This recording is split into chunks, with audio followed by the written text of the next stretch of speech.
Currently on your screens, that is inside the Senate chambers, members of the Senate have already begun making their way into the House because to get ready for the business that is lined up for consideration this afternoon. And in this afternoon, priority business, there are motions as well as bills that are lined up for consideration at the division stage. Also, bills to be considered at the Committee of the Whole House stage.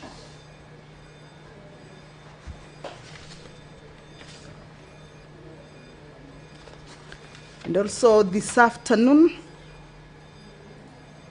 pursuant to provisions of a Standing Order 53-1, the Senator for Embu County, Honorable Alexander Mundigi, will be seeking a statement from the Standing Committee on Trade, Industrialization and Tourism regarding the challenges facing mango farmers in Embu County. This is just part of the many statements that the Honorable Senators will also be seeking from various standing committees. The motion on the reports of the Standing Committee on Health, on the county oversight and networking engagements that were done in Kitui, Makwiny, Machakos, Kiambu, Bungoma and Kakamega counties, and whose reports were laid on the table of the Senate on different dates. For instance, the county oversight and networking engagements in Kitui, Makwiny and Machakos counties. The reports by the Standing Committee on Health were laid on the table of the Senate on Thursday, the 26th of February 2026. The reports for Kiambu County was laid on the table of the Senate on Thursday, the 19th of March 2026. And the Bungoma and Kakamega counties were laid on the table of the Senate on the Tuesday of 21st April, the year 2026. Now, these are activities that were conducted by the Standing Committee on Health, the Senate Standing Committee on Health, in these various counties, engagements or activities that sought to understand the healthcare delivery services that are being offered to the electorates within these particular counties, to be able to also understand the challenges as well as the state of even the healthcare facilities in these counties, and to be able to give out their report. So you will recall, or you may recall, that debate on these particular reports already started or kicked off on the floor of the House, and this afternoon also it will be a resumption of a debate that was interrupted on 3rd of June 2026. On your screens, we can see the procession of the Speaker on the red carpet aisle, making its way, or that is leading straight into the chamber. The Speaker of the Senate, Honorable Amason Jeffa Kingi, that is the mess also ahead of him, a symbol of authority of the House, also of the Speaker. He will be presiding over this afternoon sitting. You will allow me to hand you over to this live broadcast brought to you by PBU in partnership with KBC. Good afternoon. Na tuombe. Ewe Mwenyezi Mungu, twakusihi tutazame kwa neema nyingi na baraka sisi watumishi wako ambao umeridhika kutuita kwa nyadhifa za uongozi katika jamhuri hii yetu. Tukuomba utuwajalie tuyatenda na kufikia mambo yote yatakayofikishwa mbele yetu kwa njia ya haki na uaminifu, ili kustawisha amani, ufanisi na heri ya nchi yetu na wale ambao haja zao umezikabidhi mikononi mwetu. Amen.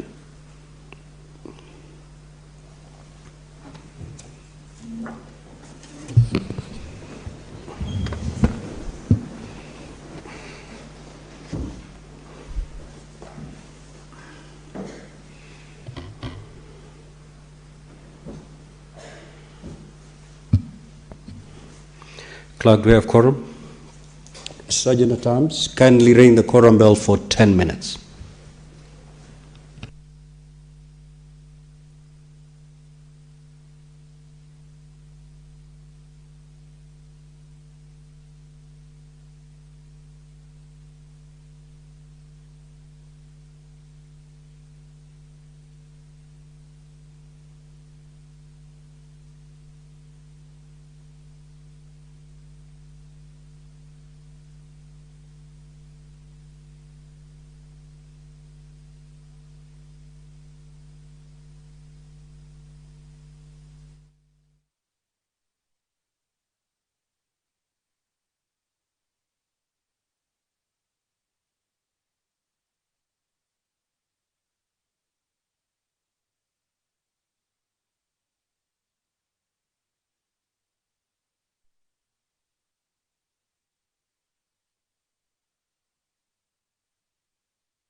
The prayer has been said and the chair taken.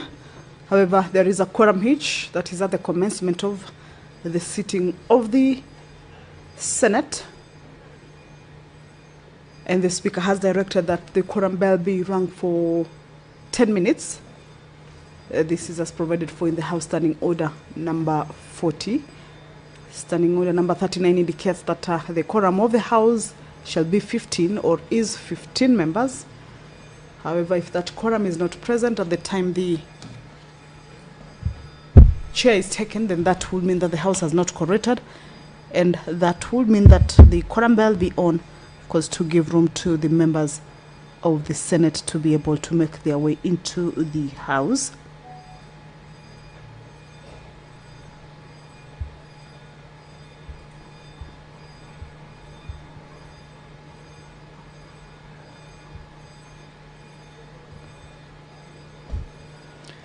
And being a Thursday afternoon, you understand that the members of the Senate have been engaged in various committee sittings. Remember, the work of the Senate is not only at the plenary sitting, but extends to the committees as well, being a vital tool or an organ in the working processes of legislatures, without which the proceedings of our legislature could grind to a halt for the sheer volume of activities that would have to be considered at the plenary committees.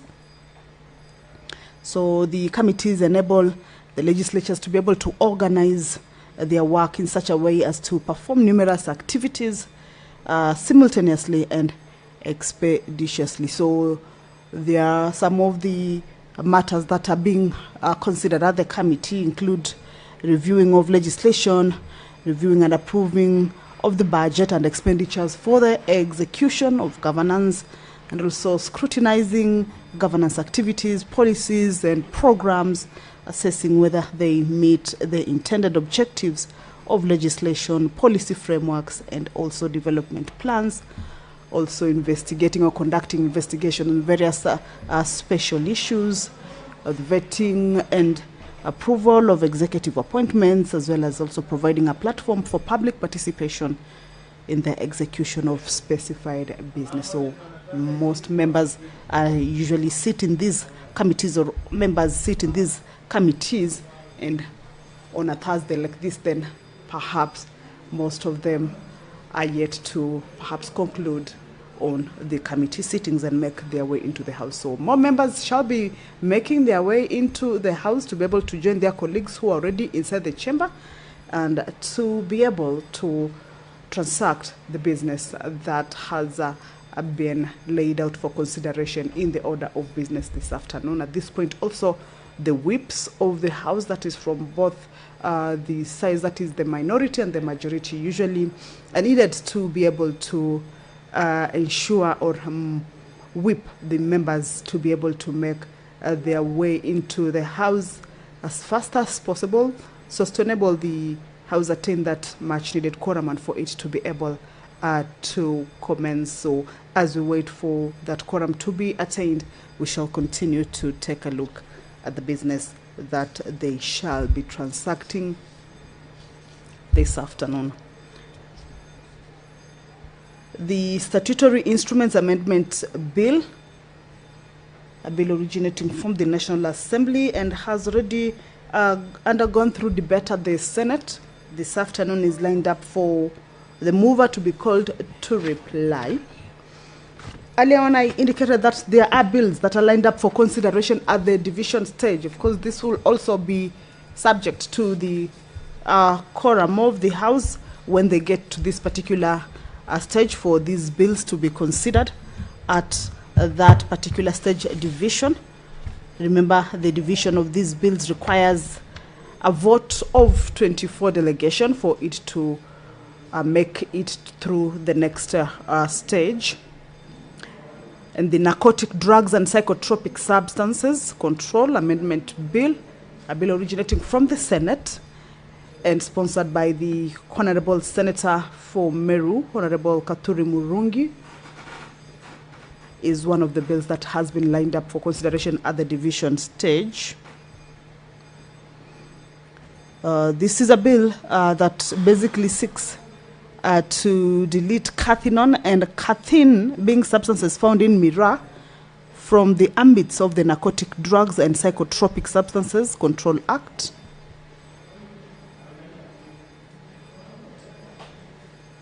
You understand that miraa is recognized,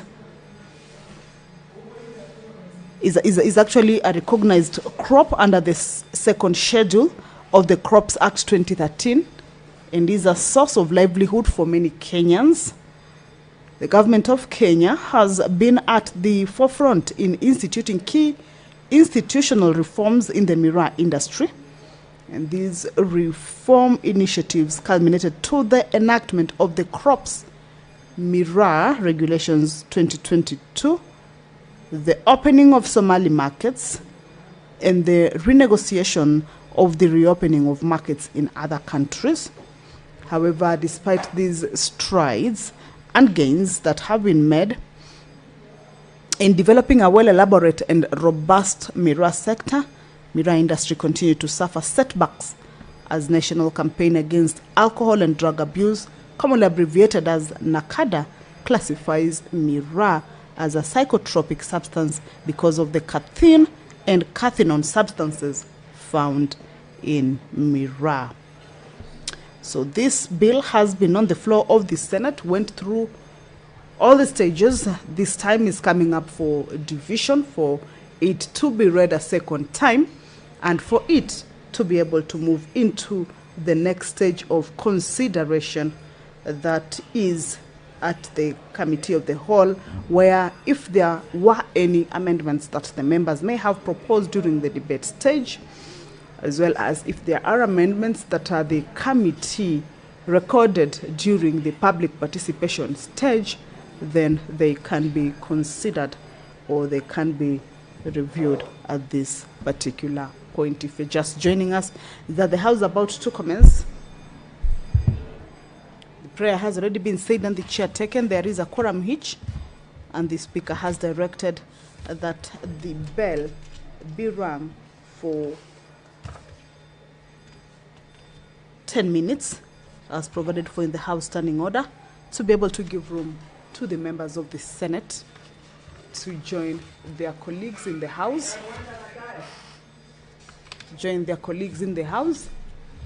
and also enable the House raise that much needed quorum. Since the bell began ringing, we have seen more members making their way into the House, and we believe in a short while that quorum shall be attained. The whips have been out to whip members to get into the chamber for the business to be able to commence. And once that quorum is raised, then that business shall, without any further delay, commence, or the sitting of the Senate shall commence. The Autism Management Bill. This is a bill that is originating from the Senate and sponsored by the Honorable nominated Senator Karen Nyamu. A debate on this particular bill also was concluded on the floor of the Senate. And this afternoon, this is one of the bills that the members are set to consider it at the division stage for it to be read a second time. And this is a bill that basically seeks to provide for the diagnostic management and support of persons with autism. It is a bill that is anchored in the Article 43, or in Article 43(1)(a) of the Constitution, which guarantees every individual the right to the highest attainable standard of health. So this particular bill seeks to provide that. The quorum bell has stopped. Let's listen into the speaker.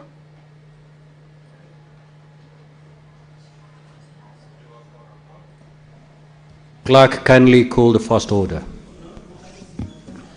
Order number 1, administration of oath. Order number 2, communication from the chair. Senator Manzo.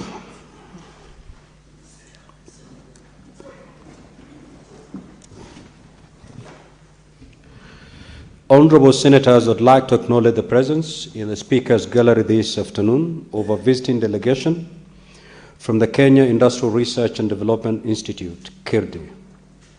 KIRDI is a public research institution under the Ministry of Investments, Trade and Industry, whose mandate is to undertake research, development and innovation in industrial and allied technologies and disseminate research findings to support industrial development. The delegation comprises 12 researchers from the institution who are on a benchmarking visit to the Senate. Now, Honorable Senators, I request each member of the delegation to stand when called out so that you may be acknowledged as per the Senate tradition. Dr. Calvin Kisa, the Acting Director General, KIRDI. Dr. Francis Polong, Director, Technology Transfer and Extension Services.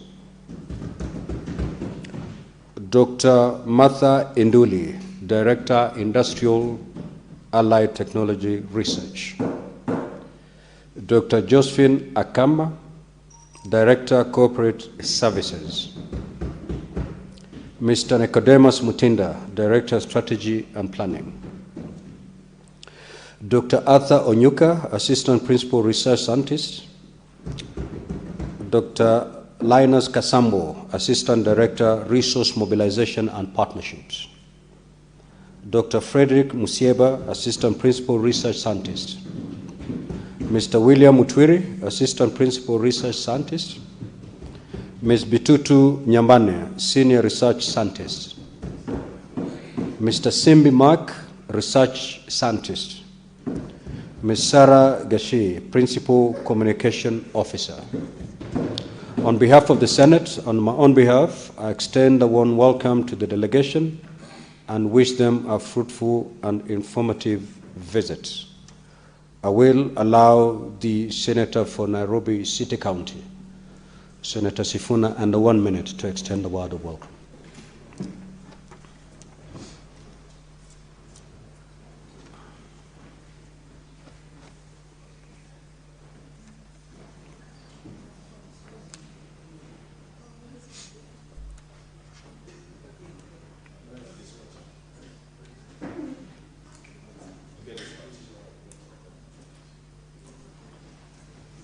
Yeah, our visitors by now have noticed that I'm the most sabotaged senator in this house. My equipment almost always never works. But I want to take this opportunity on behalf of the House to welcome the team from KIRDI. Indeed, this morning, I was having a conversation with my team, Honorable Speaker, about the place of industrialization in the development of nations. It has worked in other places, and those of us maybe who have never been in government don't understand why we have not been able to achieve the levels of industrialization that other countries have.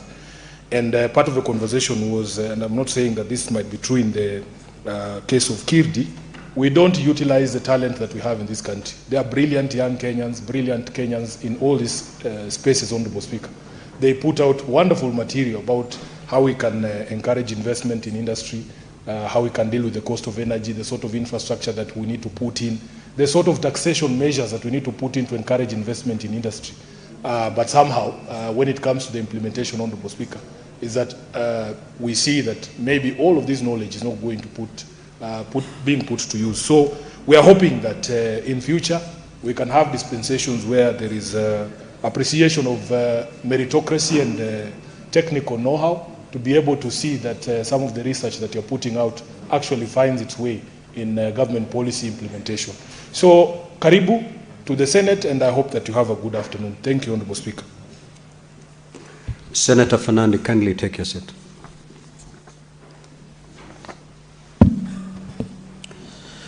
Although also wish to acknowledge the presence in the public gallery this afternoon of a visiting delegation of 10 teachers and 180 students from Seven Forks Primary School in Embu County. The delegation is visiting the Senate for an academic exposition. On behalf of the Senate, on my own behalf, I extend a warm welcome to the delegation and wish them a fruitful visit.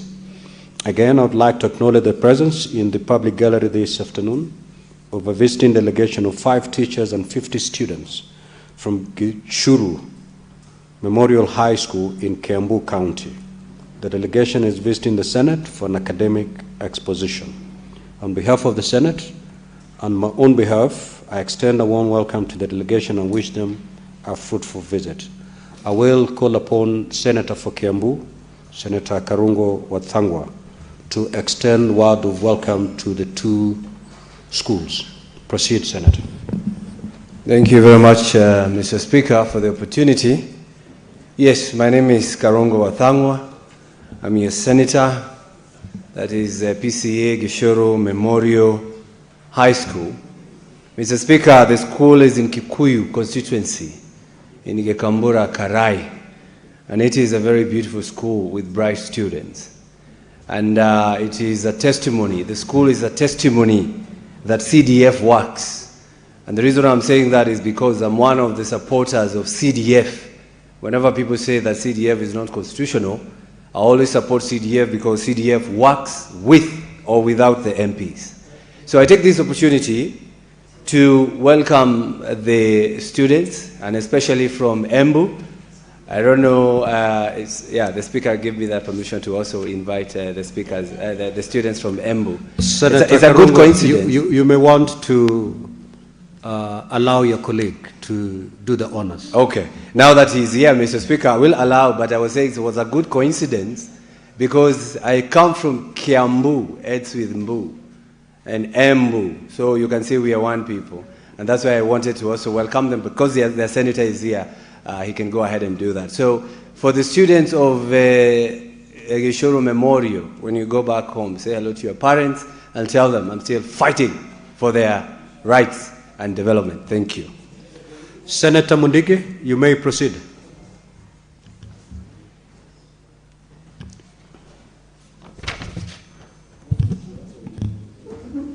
Asante Bwana Spika kwa kunipa nafasi niweze kukaribisha shule ya Seven Forks. Seven Forks iko katika Mbere South, Embu County.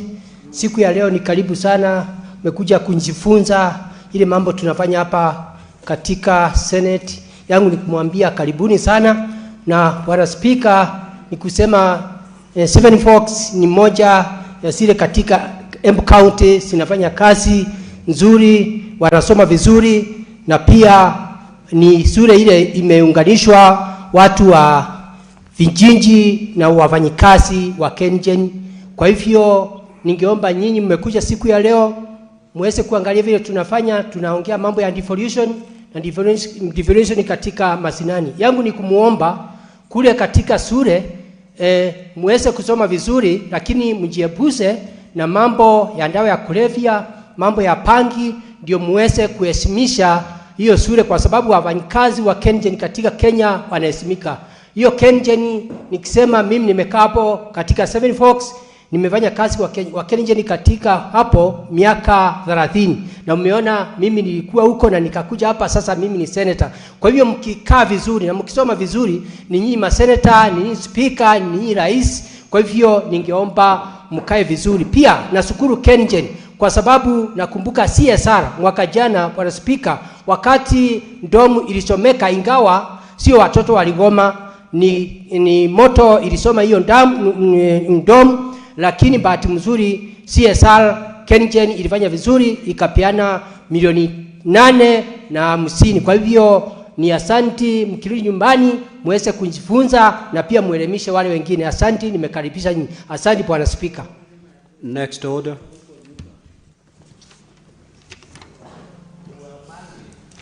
Order number 3, messages. Order number 4, petitions. Order number 5, papers. Order number 6, notices of motion. Order number 7, questions and statements. Now, statements pursuant to Standing Order 53-1, the Senator for Embu County, the Honorable Alexander Mundigi.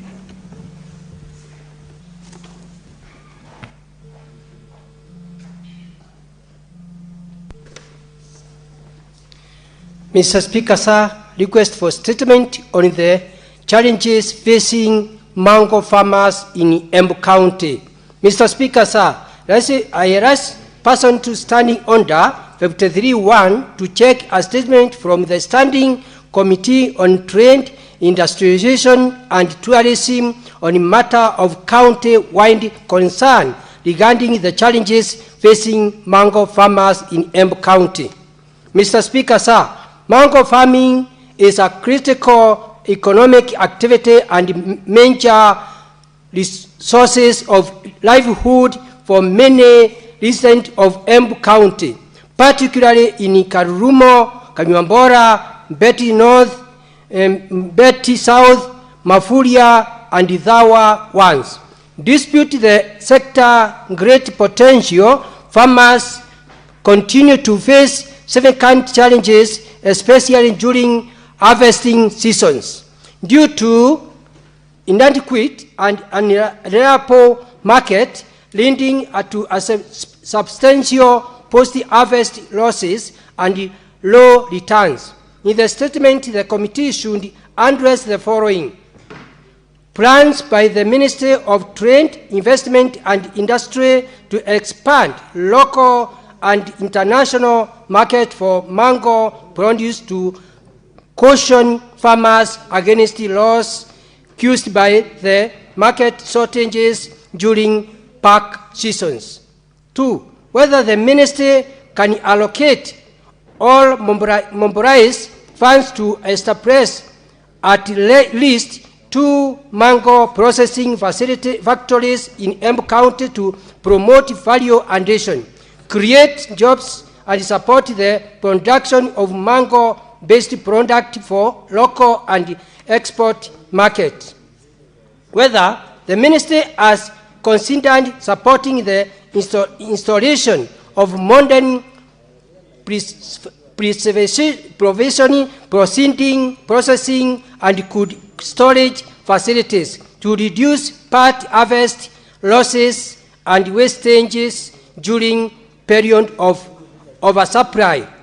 Whether a farmer work exists to cooperation between the ministry and the county government of Embu to address market-related challenges affecting mango farmers and strengthen the county's mangoes value addition. Senator Mundigi, Embu County.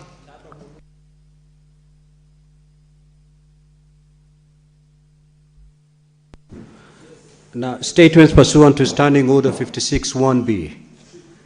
The Chairperson of Standing Committee on National Cohesion, Equal Opportunity and Regional Integration, or any member from that committee.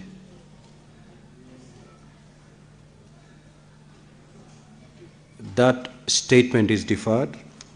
Now, statement pursuant to Standing Order 57-1. the Senate Majority Leader.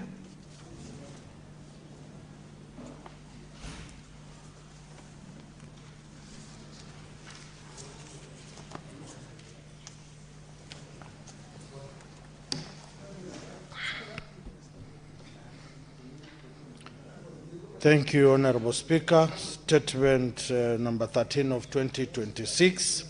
Statement by the Senate Majority Leader on the business of the Senate for the week commencing Tuesday 9th June 2026, pursuant to Standing Order 57-1.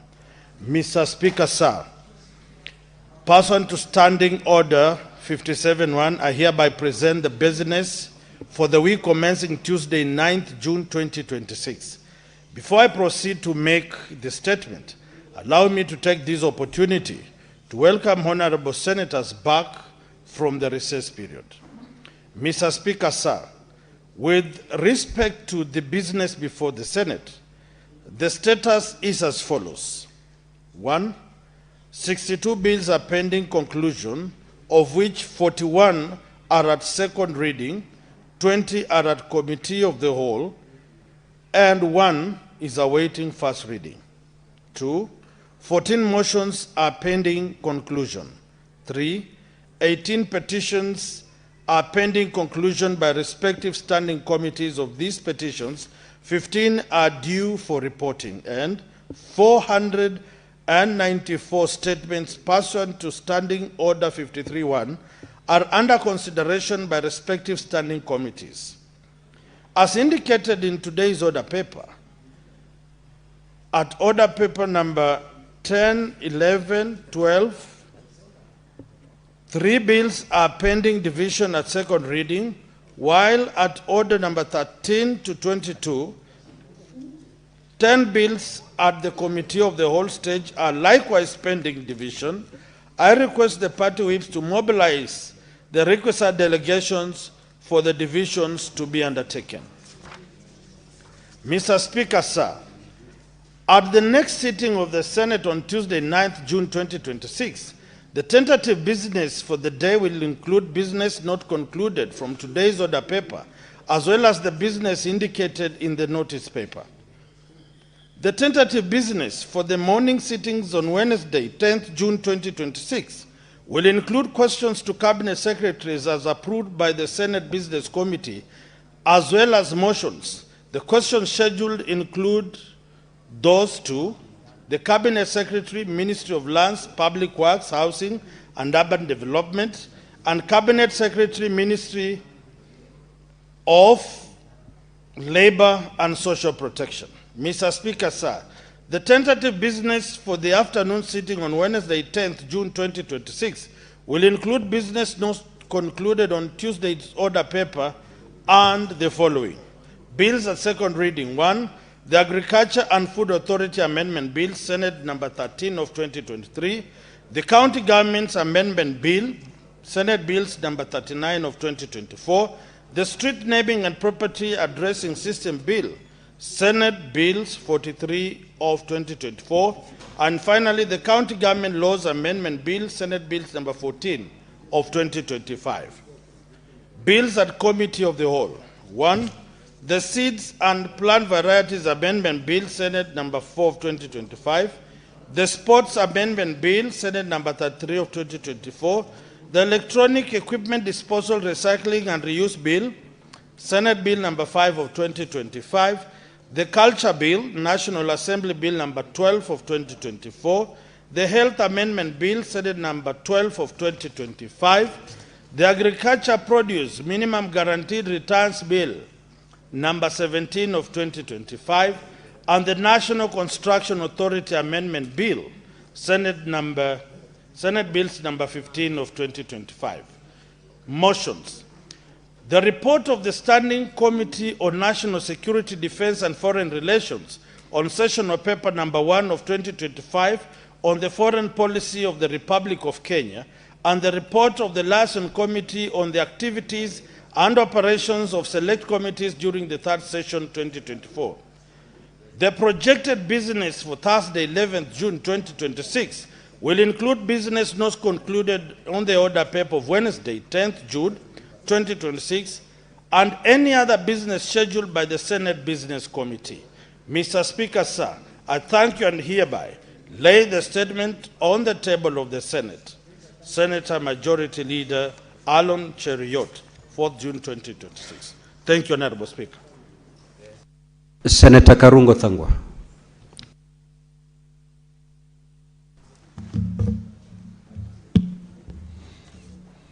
Thank you very much, Mr. Speaker. I rise to request a statement. I rise pursuant to Standing Order 53-1 to seek a statement from the Standing Committee on Land, Environment and Natural Resources on a matter of county-wide concern regarding the protection of property rights and security of residents of Two Rivers Crescent Estate in Ruiru, Kiambu County, following reports of harassment, intimidation, and threatened unlawful eviction. Mr. Speaker, sir, residents of Two Rivers Crescent Estate in Ruiru state that they are bona fide purchasers of parcels of land acquired from the estate of the late James Kanyotu, and that they hold valid ownership documents. However, their ownership and occupation of the land has been challenged by one Mr. Willie Kihara Njoki, who claims to be the sole beneficiary of the estate and disputes the legality of the previous land transactions. The dispute has escalated into threats, intimidation, destruction of property, and attempts to forcibly evict the residents. The affected residents further state that their complaints to law enforcement agencies have not resulted in adequate protection or investigations.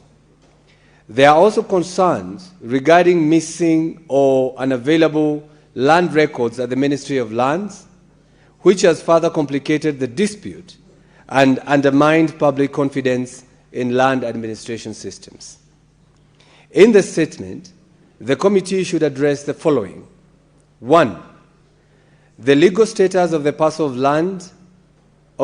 of land in question, including verification of ownership records, the validity of title documents held by the residents, and the status of succession and administration of the estates of the late James Kanyotu. 2. The circumstances under which Mr. Willie Kihara Njoki is asserting ownership over the land, including whether he is a legally recognized beneficiary or administrator of the estate, and the basis upon which he is disputing the previous sale of the land. 3. The status and integrity of land records relating to the disputed parcels, including an explanation for any missing, inaccessible, or unavailable records at the Ministry of Lands. 4. The action taken by the National Police Service and the Director of Criminal Investigations on complaints lodged by the residents regarding threats, intimidation, destruction of property, and attempted unlawful evictions. 5. The immediate measures being taken to secure the affected residents, prevent further harassment or evictions, and uphold the rule of law. And number 6, the measures being implemented by the Ministry of Lands to protect innocent purchasers for value and prevent similar land disputes, fraudulent claims, loss of land records, and unlawful dispossession in future. Mr. Speaker, I, Senator Karungo Adhango of Kiambu, I request. Senator Hazana.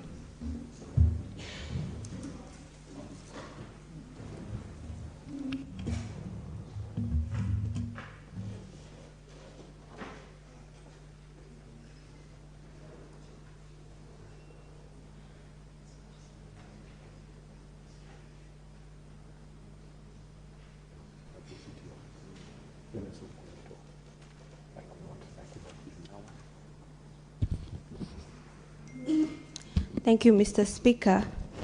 And I rise pursuant to Standing Order 53-1 to seek a statement from the Standing Committee on Education on a matter of national concern regarding the implementation and transparency of the school feeding program. Mr. Speaker, sir, the National Council for Nomadic Education in Kenya, NCONEK, is a semi-autonomous agency under the Ministry of Education. A semi-autonomous agency under the Ministry of Education is the primary implementer of school feeding programs targeting food insecure and marginalized communities in arid and semi-arid lands, with the aim of supporting vulnerable populations affected by drought, food insecurity, and other humanitarian challenges. Given the substantial public resources invested in this program, there is a need for transparency and accountability in the sourcing, allocation, and distribution of food supplies to ensure that assistance reaches the intended beneficiaries and that public funds are utilized prudently and effectively. In the statement, the committee should address the following. 1, the criteria used by the Ministry of Education to identify beneficiary counties, sub-counties, and communities under the feeding program, including the basis for food allocations and whether distribution priorities are linked to National Government Constituency Development Fund, NGCDF allocations. 2, the total quantity and value of food commodities procured and distributed under the program to date, detailing allocations and distributions by county and the number of beneficiaries reached. 3, the sources of food commodities, including supplier details, procurement procedures followed, the measures taken to ensure compliance with the Public Procurement and Asset Disposal Act. 4th, the accountability, monitoring, and reporting mechanisms in place to track the movement, storage, and distribution of food commodities and to prevent diversion, loss, wastage, or misuse.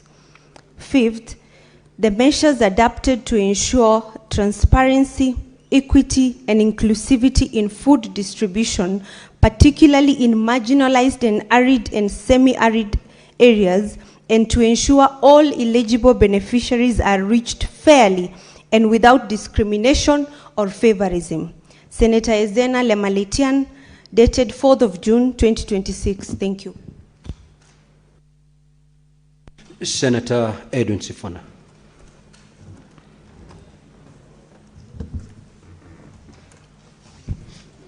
Speaker, I rise pursuant to Standing Order 53-1 to seek a statement from the Standing Committee on Education on a matter of national concern regarding the transition rate in the competency-based curriculum in Kenya.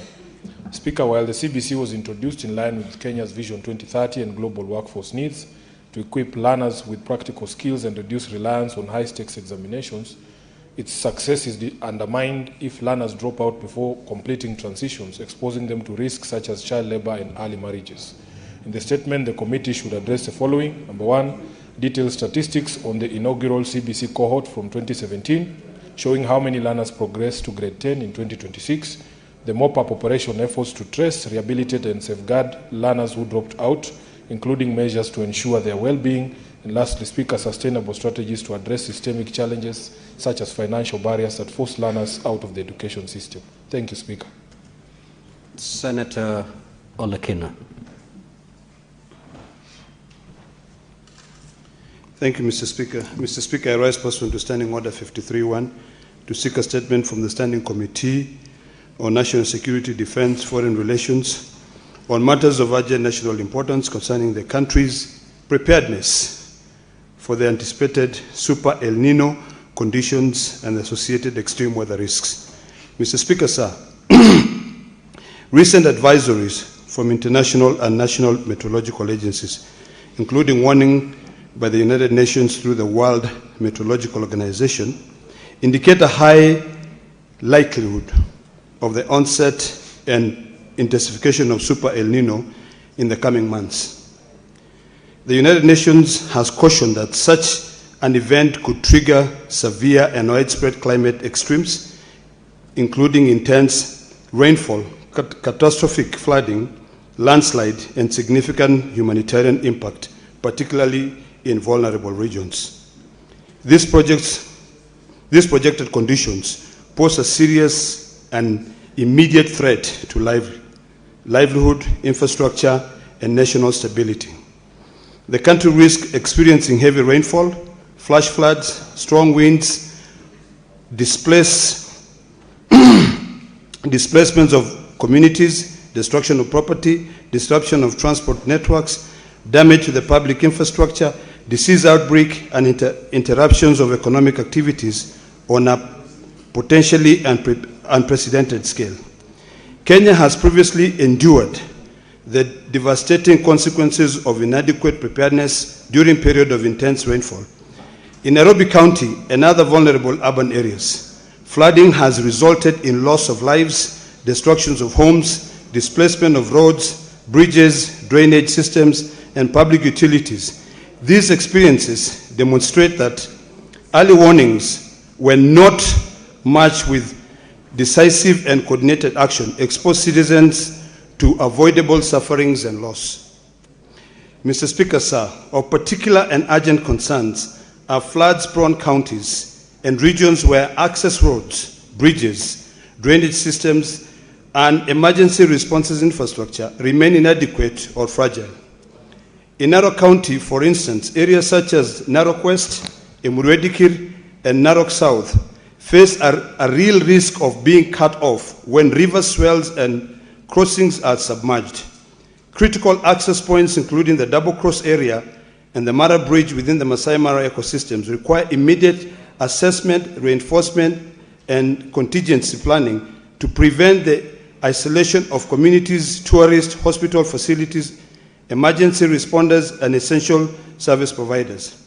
In the statement, the committee should urgently address the following. 1, the immediate and medium national preparedness measures in place to mitigate the anticipated effect of Super El Nino, including the level of coordinations among the Ministry of Interior, the National Administration County, Security. Senator Olekena, stick to the version that I approved. It's the one I'm reading. No, you are reading from your phone. Because it's much clearer. This one, the font is so small. No, I can follow. I can follow. Okay. The font in your phone is much smaller. I can make it bigger, Mr. Speaker. Anyway, Mr. Speaker, let me just try to finish it. Sasa umefanya hata nisahau.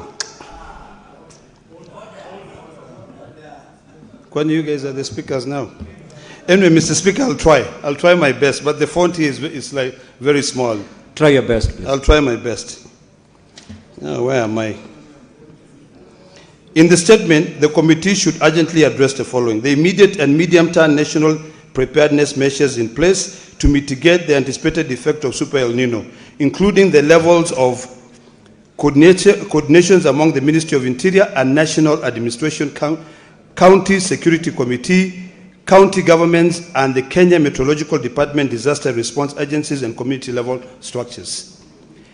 2, the identification, mapping, and real monitoring of high-risk areas across the country, and urgent measures being undertaken to secure and protect critical infrastructure, including drainage systems, culvert bridges, access roads, river crossing, security installation, health facilities, and emergency access routes, particularly in vulnerable counties such as Narok, Nairobi, and other floods-prone regions. Number 3, Mr. Speaker, the state of readiness of emergency responses and evacuations plan, including the adequacy and accessibility of resource allocated towards disaster preparedness responses and logistical support necessary for sustained emergency operations.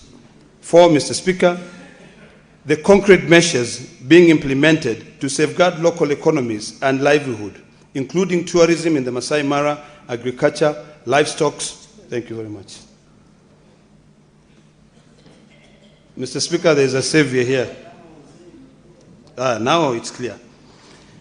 Finally, the concrete measures being implemented to safeguard local economies and livelihood, including tourism in the Masai Mara, agriculture, livestock, transport, small and medium enterprises, and other sectors of high risk of disruption due to flooding, infrastructure damage, and restricted mobility. Thank you, Mr. Speaker.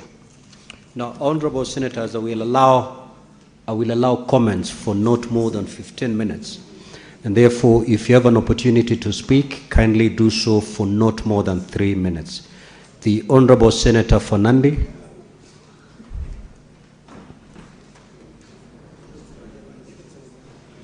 Thank you, Mr. Speaker, sir, for the opportunity. Just a few comments on the statement brought by Senator Karungo Adang of Kiambu on the Crescent Two Rivers Estate, where more than 100 families, over 35 acres in Ruiru town. Mr. Speaker, it's very unfortunate because most Kenyans, including us in this house, you sacrifice so much to acquire property. But it looks like the title deed is now a piece of paper, Mr. Speaker. How is it that the residents of Two Rivers Crescent in Ruiru town in Kiambu County live at the mercy of goons, Mr. Speaker? You know, the other day we were discussing about goons in our politics, but it looks like there are goons in property, Mr. Speaker. Why is it that these residents, Mr. Speaker, have sale agreements? They bought it from the former spy chief Kanyotu. They have every documentation to show ownership and possession.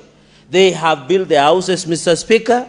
Mr. Speaker, it's very unfortunate. At least title deed should mean something in this country. And unfortunate, I want to call out, Mr. Speaker, the Inspector General of Police, and OCS and OCPD of Ruiru Police, Mr. Speaker, because when goons attack these families, Mr. Speaker, they fail to go and give them necessary support, Mr. Speaker. And they are also taxpayers' money. So the Inspector General of Police, Douglas Kancha, must be called to order, Mr. Speaker. He must ensure that there is protection. This issue of goons will come and eat this nation, Mr. Speaker. It's a cancer. If we cannot stop in politics, if we cannot stop in issues of property that we are seeing in Two Rivers Crescent, Mr. Speaker, it's very unfortunate. And police must know, as by the slogan, utumishi kwa wote, service to all, Mr. Speaker.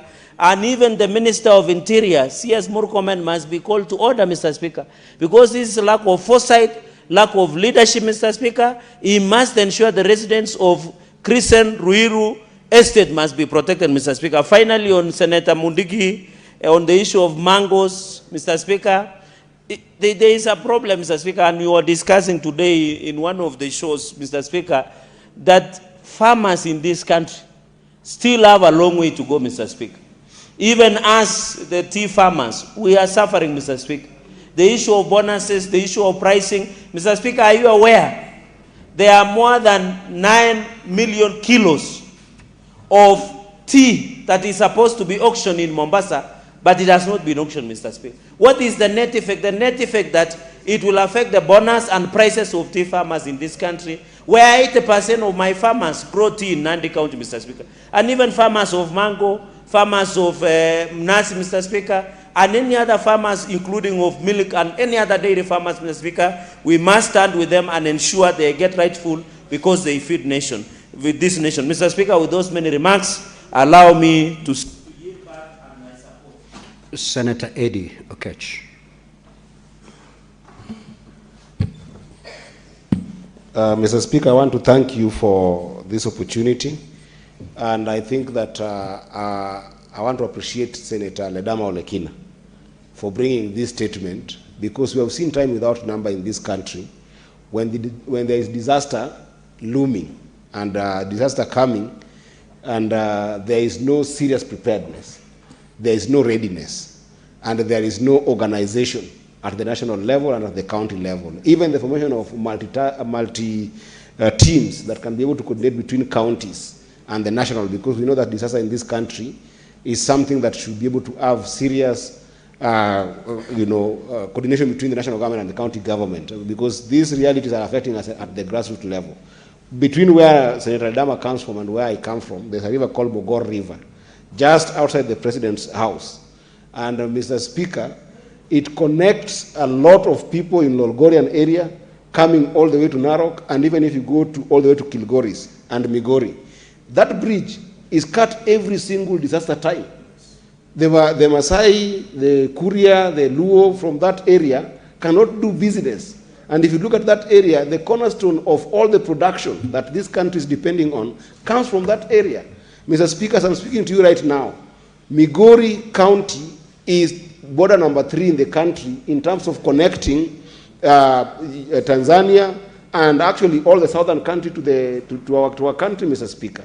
Do you know that for 3 months now, since the Migori River Bridge was cut, there has not been a proper response to be able to mitigate the problem that we are facing with that place. So it means that every trucks that are coming with goods from bitumen here and there now are equally being damaged because the trailers that are supposed to take goods to Tanzania, are supposed to take goods to Mozambique, now are getting rerouted to small county roads. And Mr. Speaker, you know how we have fought so much for RMLF to be given to counties to maintain roads. So the issue of disaster management, Mr. Speaker, is something that we must take very seriously because they affect our county's economic architecture directly. So what Senator Lama has put here should probably be given priority by the relevant committee to the extent that, if possible, the hand of the Senate must be in the preparedness that could come because of this El Nino. I support and I thank you, Mr. Speaker. Senator Mungatana. So, Speaker, thank you. I wanted to support the statement by the Honorable Mundigi on mangoes. Mr. Speaker, the problem that Mr. Honorable Senator Mundigi is raising is for the markets of mango is similar to what we have in Tana River. First point I want the committee to look at is why is it that sugar, tea, and coffee are given such heavy government support in terms of markets, and mangoes are discriminated, Mr. Speaker. I want, Mr. Speaker, the committee to have a clear discussion. Why is it that 63 years after independence, you are still favoring mangoes, you are still favoring tea, sugar, and coffee, and then you are not looking at mangoes? Mr. Speaker, in Tana River County, for example, we are suffering because even the effort that the ministry did was a fake effort. Coast Development Authority misled the president into opening a factory that was supposed to be crushing mangoes. I attended that function, Mr. Speaker. It was pomp and color. They said that they will be crushing 1.5 million 1.5 metric tons, Mr. Speaker, of mangoes every day. Mr. Speaker, to date, since the day the president was there, it has not worked. It started operating in 2017. On 4th of April 2023, the president commissioned it, but it has not functioned. They said they would be producing mango juice, mango pulp, and it's not working. Mr. Speaker, 245 million was spent on that plant, but it is not benefiting the Galole farmers at Boji. That fruit factory that was supposed to be working with Coast Development Authority has not functioned. So, Mr. Speaker, I am calling upon the committee, when they are looking at the markets for mangoes, they should expand their investigation to cover counties, not only Embu, but also Tana River, so that, you know, Mr. Speaker, the people of Kenya may know the truth. The Tana River people may know the truth. The farmers whose mangoes are rotting in their farms may know the truth. How can a factory be existing in Tana River County? How can the president be able to open such a factory? 245 million put there, and the mango farmers, they don't have a market for it. Senator Kajwang. Mr. Speaker, I rise to make very brief comments on the statement that has been brought to the House by Senator Ledamo Lekina on the emerging El Nino threat. Mr. Speaker, the Secretary General of the United Nations said that every citizen must have access to early warning systems. The warning has been given, but we seem not to be doing anything. From where we sit, where we look at the preparedness of counties from a financial perspective, we must now encourage and push the message that the emergency funds, the disaster funds must be activated, because that has already been provided for in law. And Mr. Speaker, this country is going to have interesting problems. Problems sometimes out of our own making. Problems from global shocks. We're already seeing the effects of the Iran war on fuel prices. We're already seeing the effects of the Ebola pandemic, even on the politics of this country. And if El Nino comes, I hope it's not going to be the final straw that breaks the camel's back. Mr. Speaker, Senator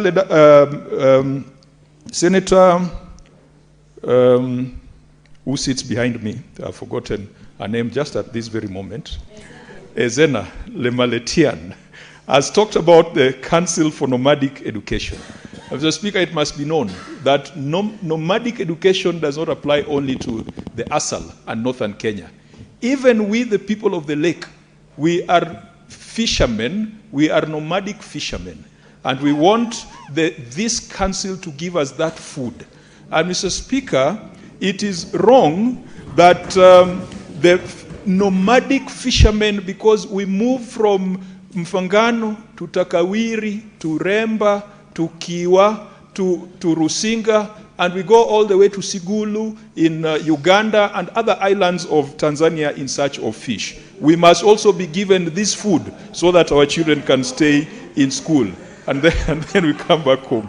Finally, Mr. Speaker, the relief, the food that is being used by some of our colleagues, members of parliament, out there, which they are distributing to people, Mr. Speaker, we should not use government relief for personal bonga points. Mr. Speaker, we must also ask ourselves how the relief food moved from the Ministry of East African Community, ASALs and Regional Development, a ministry that is run by an expert from ODM, and that mandate was sent to the Ministry of Public Service and Human Resource Capital Development. If it was necessary for some elections somewhere, then it needs to be brought back to the relevant ministry.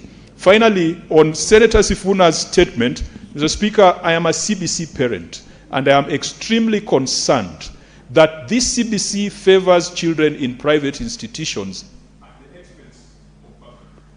Senator Kenywa.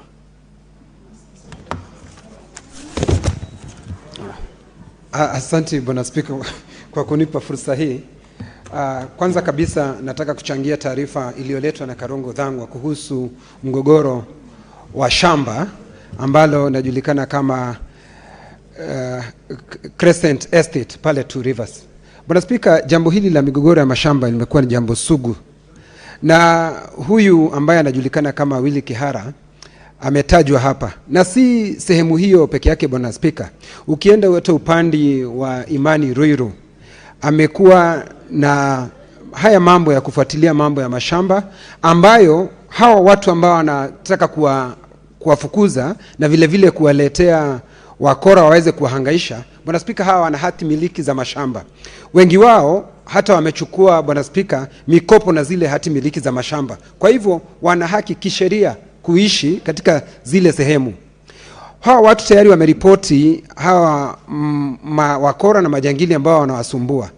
Lakini maafisa wa usalama ama maafisa wa ujasusi hakuna jambo lolote wamelichukua. Hatua yote ambao wamechukua. Kwa hivyo kamati inayohusika Bwana Spika inapaswa iangazie jambo hili kwa kindani, mapana na marefu, ndio aweze kuleta uwiano katika jamii Bwana Spika.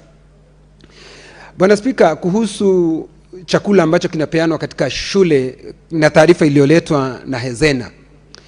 Bwana Spika, kunapaswa kuwe na watu wawe kuna usawa Bwana Spika. Chakula hiki Bwana Spika katika wizara ambayo imepelekwa Bwana Spika sasa kimekuwa kitumiwa badala ya watu kupewa wale wanaohitajika kupewa Bwana Spika, kwa sababu katika kamati ambayo sisi tunashughulikia, kamati ya elimu Bwana Spika, katika shule zile za chekechea tumeona shule ambazo watoto wanapewa chakula, tunaona idadi ya watoto ambao wanajisajili katika hizi shule za chekechea kinaongezeka Bwana Spika. Lakini tukiangalia vile ambavyo chakula hiki ambacho kinapeanwa katika shule za msingi na vile vile kimepeanwa katika wizara, hii wizara Bwana Spika haishughulikii kuwapatia watoto wanaofaa chakula Bwana Spika. Hiki chakula sasa kinatumika Bwana Spika cha kufanya siasa.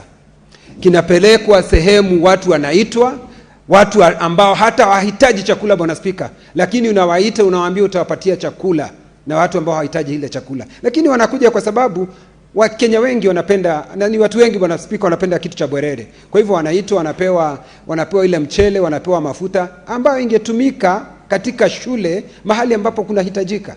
Chakula kama hiki Bwana Spika kinapaswa kuletwa mahali kunaitwa kwetu, mahali kuna ukame. Senator Sifuna.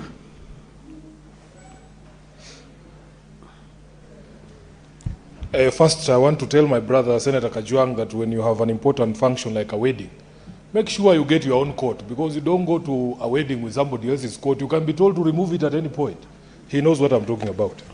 Honorable Speaker, allow me to just make brief comments on the statement that has been brought by Senator Ledamo Lekina.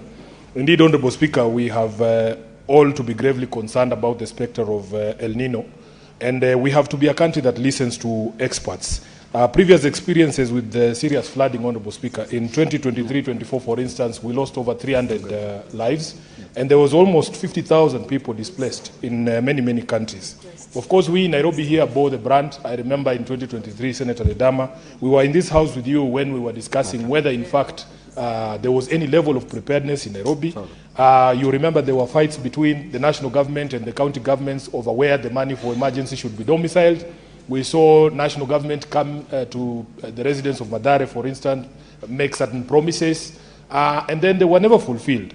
So I think now that we have a proper time lead on this one, the warnings are there, the science is in, there will be no excuse for the national government and the county governments if they don't get their act together. In fact, we want to be told the national government must now tell us or publish a comprehensive El Nino preparedness response plan. We want to know what to do in the event of certain happenings.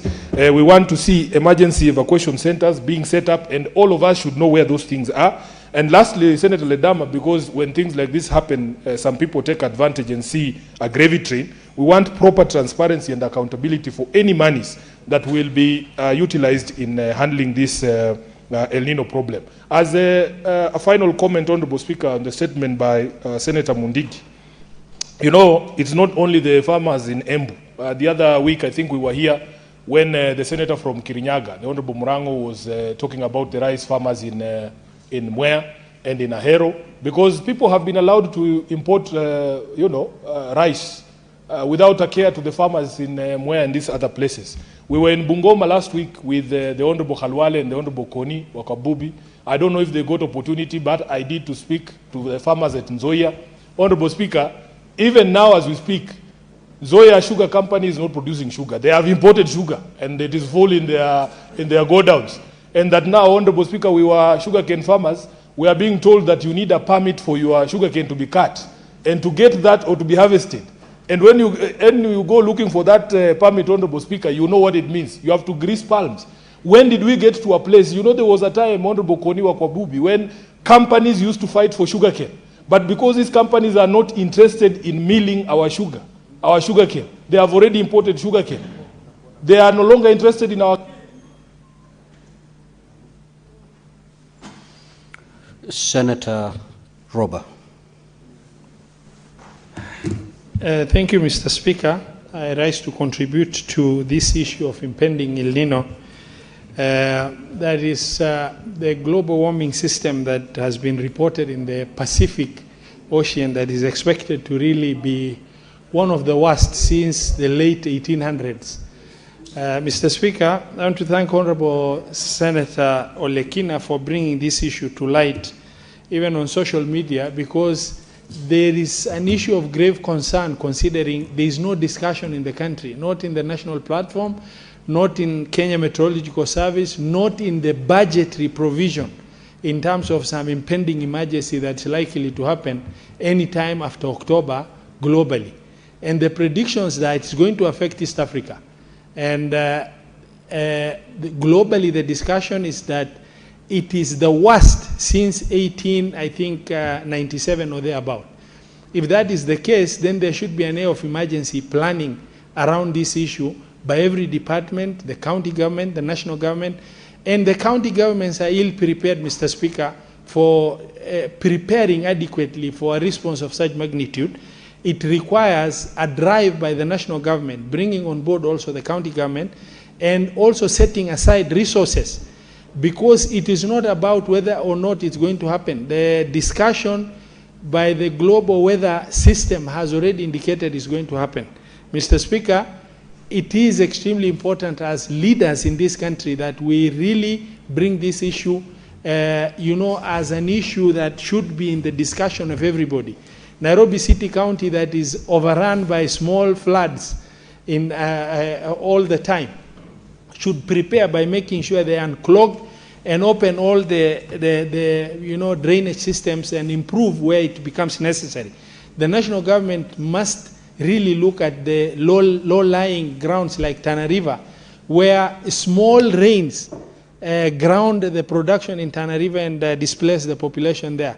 Areas, flatlands of northern Kenya, where even heavy rains incapacitate the little resources we have in terms of destruction of livelihood support programs like animals, human beings are displaced, and such issues.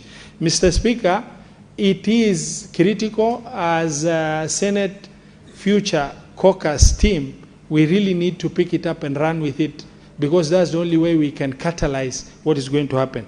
Mr. Speaker, also on Nakonek, if there are concerns that are raised by Senator Lemalatian, it's extremely critical that a transparent distribution of how this Nakonek support is affecting the ASALs and the nomadic community be availed completely in order to make sure that Senator Olekena.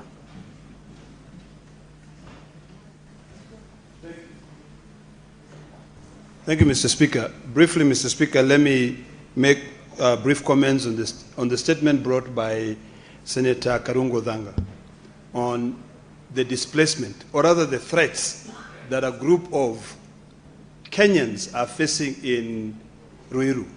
Mr. Speaker, it is very sad, and I wish Senator Kamaru was here, because Senator Kamaru was telling me a story of an individual who uses the lands office to be able to change the title deeds and put title deeds on top of a new title deed. And she almost lost her land. Reading the statement by Senator Dhangu, it's a similar situation, where this issue of succession, when they know that somebody is very rich, they sell land. After they are gone and the family having quabbles, then a smart individual who is connected to the Ministry of Land now starts using his position to threaten Kenyans and kick them out of their land. Mr. Speaker, I really believe that Senator Faki will deal with this statement and make sure that he brings the DCI, the National Police, and the Ministry of Land, and also that individual, Willie, who is selling land that has already been sold. That matter must be dealt with. On a second statement, Mr. Speaker, it is sad that when we have nomadic children, this statement by Senator Hezana Lemalatia, when we have food which is supposed to feed kids so that they can remain in school, now that food is being used as a business. Seriously. What, I don't even know the word to use, but it's like we were cast. Anyone, when you see a situation like this, you just want to make some money out of it. Even food, which is supposed to help bring some form of equity. It is sad. And even moving a service which is supposed to be offered by a particular ministry to another. I mean, it's criminal. So, Mr. Speaker, I think I need to drink water. But at least I can be able to drink water. Now, when this food, which is supposed to be given to poor kids to support their families, we don't even understand the accountability of that food, the distribution mechanism, the sourcing of that food. It is criminal.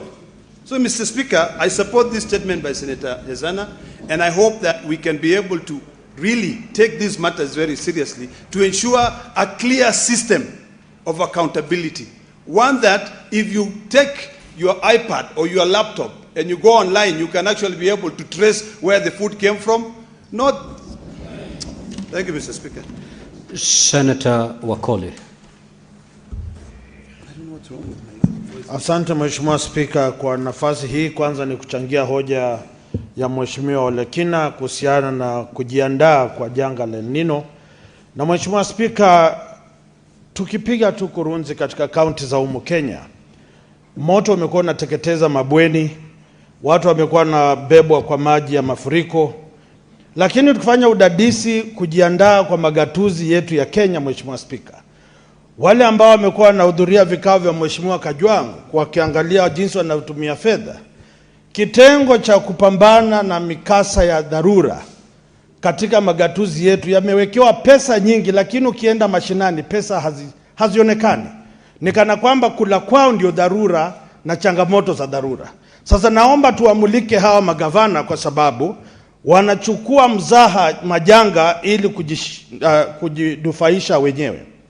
Jambo lingine Mheshimiwa Spika ni kuhusiana na mchakato mzima wa maembe. Nataraji kwamba magatuzi yamepewa kile tunasema maeneo ya viwanda na ukuzaji wa viwanda. Na magavana lazima wawe na nyenzo ambazo zinaleta malighafi, kuleta mpunga, kuleta parachichi katika maeneo haya ili kuwe na uwezo wa kuhakikisha bidhaa hizi zinaenda katika soko. Sasa ni kinaya kwamba magavana wanataka serikali ya Nairobi iendelee kuwasaidia ili hali wako na pesa. Na lazima tuwasukume kwa sababu kama kaunti ya Mheshimiwa Mundigi ni 90%. Kule Bungoma zaidi ya milioni 200 zimezama. Tunangoja tuone zikifufuka na hatuoni. Lakini huku wanazunguka wakiinua vidole, wengine kimoja, wengine viwili, na Wakenya wanapiga miayo, hawajui watapata ruzuku wapi. Mwisho nikisema, wakulima wa miwa wana haki kushughulikiwa na serikali. Wakulima wa mpunga wana haki kushughulikiwa na serikali. Wakulima wa makadamia wana haki ya kushughulikiwa na serikali. Vile vile wale ambao wanafuga ngamia wana haki. Sasa mimi naomba viongozi wenzangu, tukiwa hapa, tetea tu kile unataka kutetea. Hata sisi tutakuunga mkono. Lakini usitumie miwa kama nyenzo ya kujitetea wewe na sisi watu wetu waendelee kuumia katika mkoa wa Magharibi. Yale Mheshimiwa Sifuna amesema, kamati ya ukulima tumekuwa Bungoma, taasisi ya ufisadi, wale ambao wa Wizara ya Kilimo, magavana, maseneta walikuwa hapa, tunalivalia njuga swala hilo. Sasa wakulima msinyamaze, Wakenya msinyamaze, paza sauti. Sisi kama maseneta tutatembea na nyinyi kuhakikisha fedha za ushuru wenu zinafanya kazi jinsi inavyo. Senator Mazaya.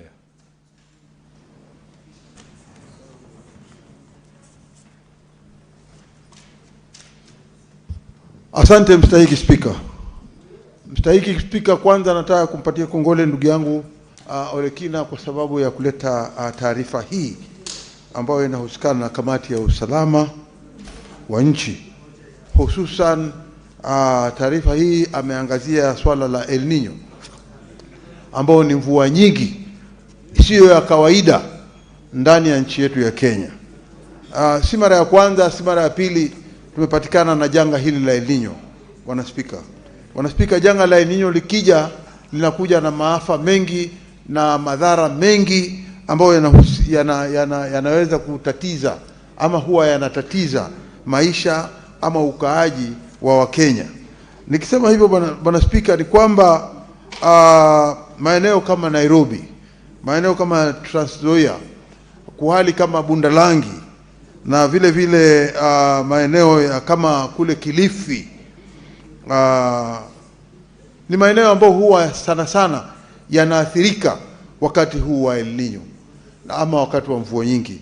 Bwana Spika, katika taarifa hii ndugu yangu ameeleza mambo mengi sana, lakini cha umuhimu, mimi mwenyewe nishakwenda Masai Mara na utaona ya kwamba hivi sasa vile barabara ilivyo kule iko juu chini, na kama El Nino itakuja basi ile barabara huenda ikasombwa kabisa. Na kitu kizuri ni kwamba ikiwa itaangaliwa na mapema na misingi itengenezwe ili mvua iweze, hata ikiwa itakuja nyingi, ipite na kando, lakini isipite upande ule wa ile bridge, ingekuwa vizuri sana. Manake barabara hiyo inasaidia sana kutoka Kekorok ikienda mpaka Serena katika Masai Mara Game Reserve, huwa kuna haribika, uharibifu wa hali ya juu sana. Na sasa ikiwa itakuwa namna hiyo, pia ita affect ama pia itahusika sana na vile ambavyo mapato ya upande wa utalii yatakuwa yameregea katika hali ya sufuri. Bwana Spika, nikisema hivyo ni kwamba maeneo ya pwani pia ni maeneo ambayo lazima yazingatiwe zaidi, kuanzia Tana River. Ukienda Tana River ama ukienda Kilifi, ukienda Kwale, hata ukienda Taita Taveta, ni maeneo ambayo yanakumbwa vibaya sana na mambo ya El Nino. Nikisema namna hiyo, Bwana Spika, ni kwamba madaraja mbalimbali hususan maeneo kama ya Magarini sana sana huwa yanakumbwa vibaya mpaka watu wanakufa, wanatekwa na maji wanaenda. Kwa hiyo tahadhari kama hii ingekuwa muhimu kwamba kila mtu ndani ya taifa la Kenya aweze kuelezwa popote pale alipo, na wale watu ambao wanatangaza hali ya anga ama wanaweza kusaidia, serikali yenyewe ijihusishe ya kwamba hakuna Mkenya atapoteza maisha kwa sababu ya El Nino. Hii ni nchi ambayo mara nyingi tumeona, ukiangalia pande wa Bundalangi wengi. Now, honorable senators, before I call the next senator to give his comments, allow me to make this communication.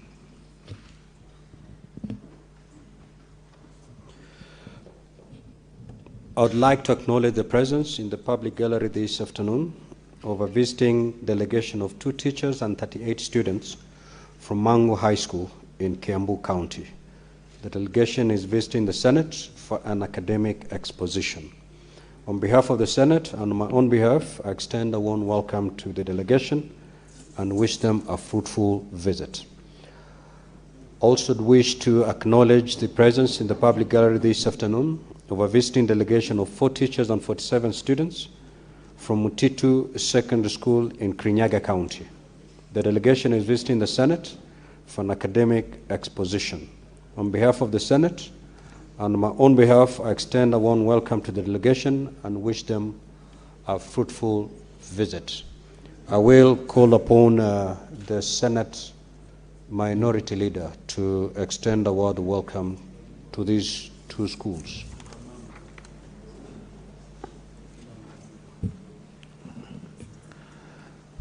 Asante Mstahiki Spika.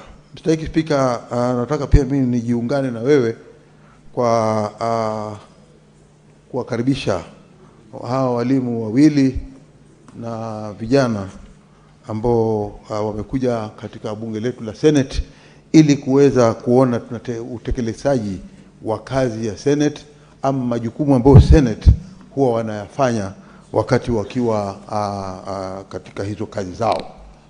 Bwana Spika, kitu cha kwanza ni kwamba walimu hawa nataka kuwapatia kongole kwa kuja hapa.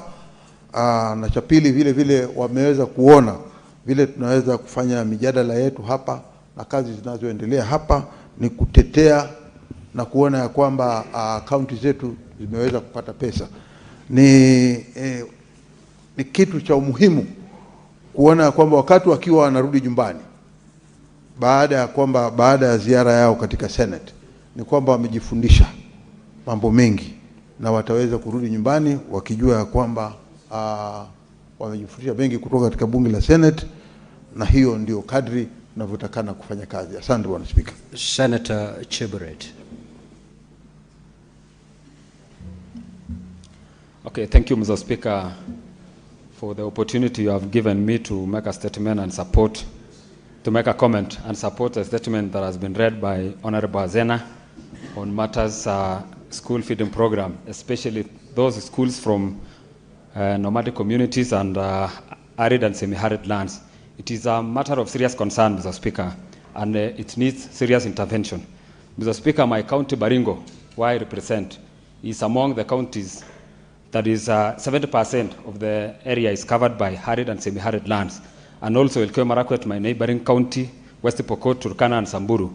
And Mr. Speaker, if not this feeding program take place in the counties I've mentioned, then you wonder, where does the school feeding program exist? If not Baringo, if not Samburu, if not Elgeyo Marakwet, West Pokot, and other counties that are arid and semi-arid lands. Mr. Speaker, again in Baringo, due to heavy rains that we witnessed and in the month of April, May, and June. Several schools have been forced to close. Some have been forced to shift their original places because due to rise in water increment in water bodies like Baringo, the schools like Loruk, Kambisamaki, Mugutani, and Kiserian, they have been closed due to water rise. And we expect the school feeding program to give a support to the schools I've mentioned. But as we speak, Mr. Speaker, we have never seen their support as a Ministry of Education and also the Department of School Feeding Program. As a House and leadership, we need to intervene and make sure that things are put in order. Thank you, Mr. Speaker. Senator Kavindu.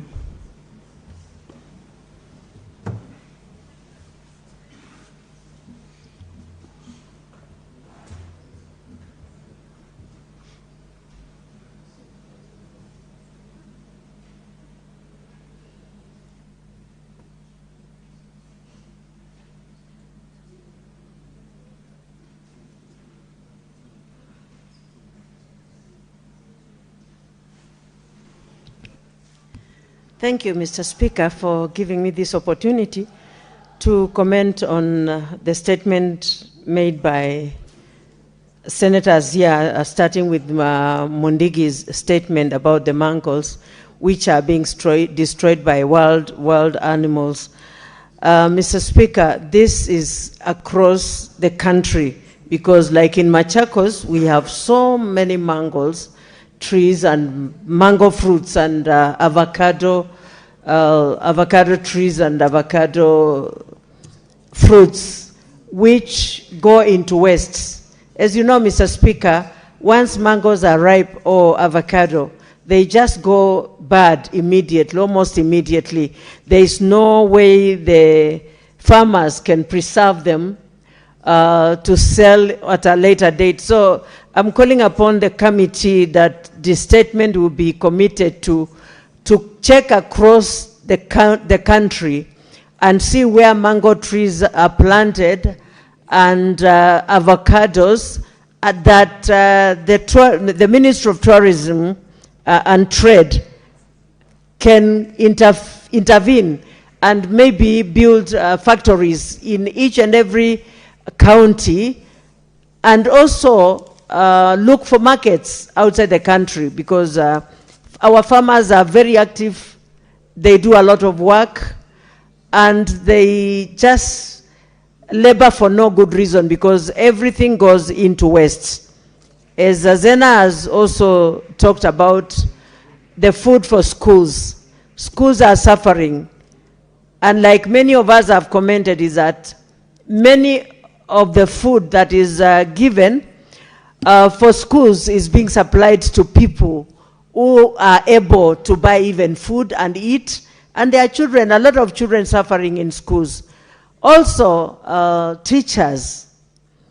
There are not enough teachers in most of the schools. We were just with the governor for Wajir, and he was complaining that even ECDE teachers are teaching in primary school, which should not be the case. The government should just employ teachers and deploy them to where they are supposed to go.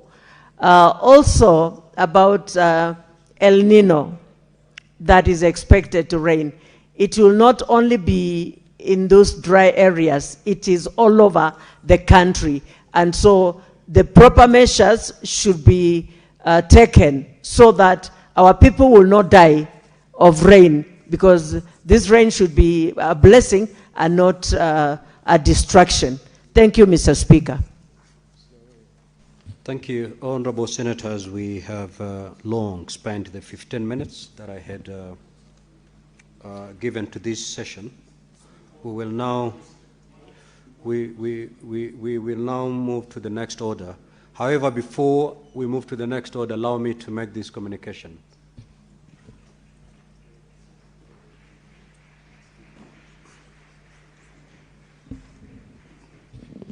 Now, Honorable Senators, as you will recall, during the afternoon sitting of Senate held on Wednesday, 3rd of June 2026, while commenting on a statement sought by Senator Hamida Kibwana MP regarding the rise in the cases of missing children in the country, and that of Senator Danson Mungatana MP regarding the debate, the decade-long ban on night-time travel for public service vehicles along the Malindi-Garsen-Lamu Highway, the Senator for Nairobi City County, Senator Edwin Sifuna MP, stated as follows.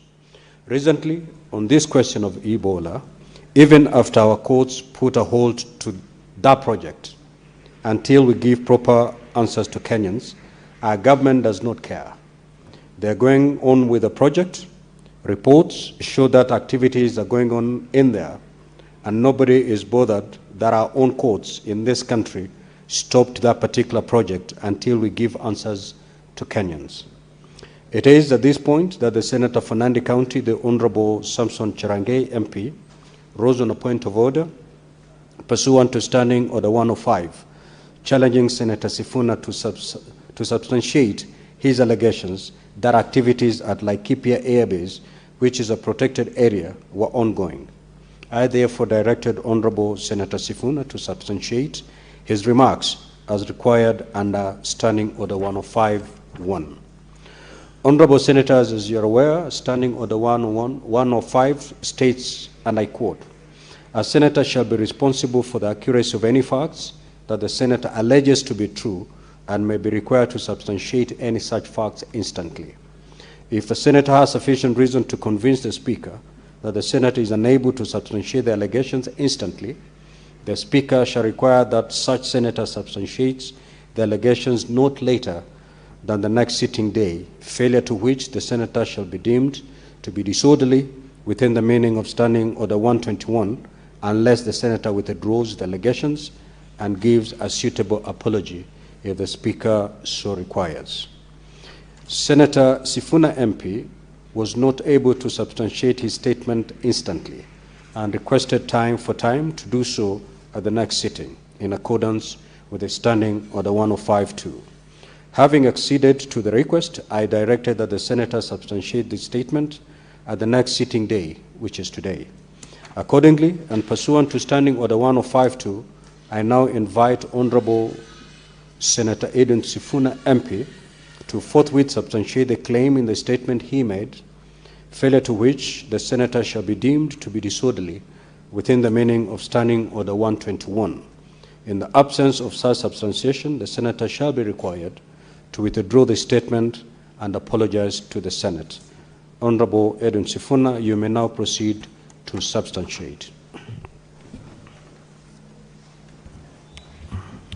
Thank you, Honorable Speaker. Indeed, that is a proper account of the happenings yesterday, and it just turns out that the God that I serve works in mysterious ways. Honorable Speaker, as we were having that debate, this House was not aware that, in fact, the Cabinet Secretary for Health had addressed the National Assembly yesterday morning, in which he confirmed exactly what I said. I requested, Honorable Speaker, that I be allowed a facility to play videos today. We have a video of the proceedings in the National Assembly yesterday. I also requested, Honorable Speaker, for the Hansard from the National Assembly.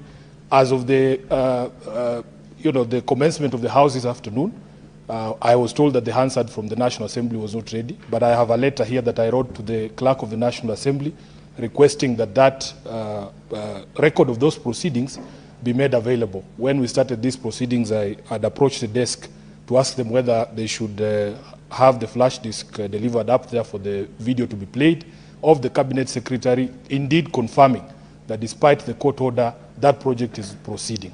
So, Mr. Speaker, at this particular juncture, I request that I table both the letter to the Clerk of the National Assembly requesting the proceedings and the video of the Cabinet Secretary for Health, the Honorable C.S. Duale, confirming that the project will indeed proceed. Okay, you may proceed to table.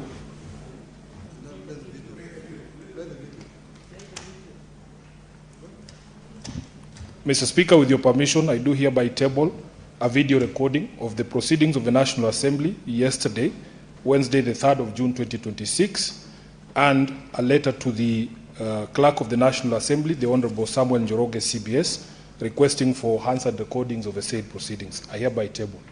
Thank you. I will review the material tabled and make a further communication. Now, before we move to the next order, I had two senators who are yet to make their comments. Senator Mandago, you may proceed. bearing in mind you have 3 minutes, under 3 minutes to do so.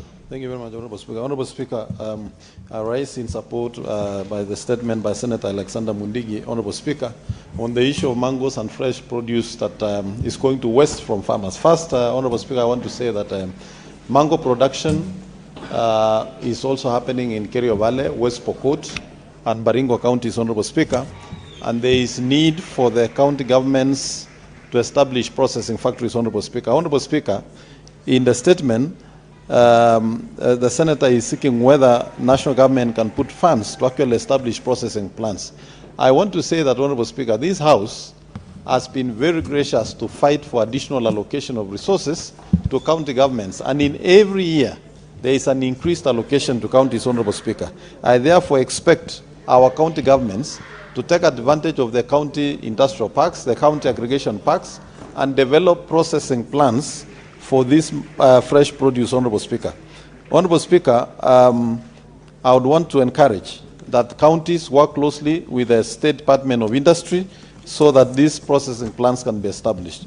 Honorable Speaker, in regard to the statement sought by Senator Zena Lematian on the issues of school feeding, Honorable Speaker, there seem to be no transparency in the process of school feeding that is happening in this country. This organization called NACONEC, Honorable Speaker, has been in existence, and I remember at some point His Excellency the President made a comment that there are a raft of suppliers who have held hostage that organization, Honorable Speaker.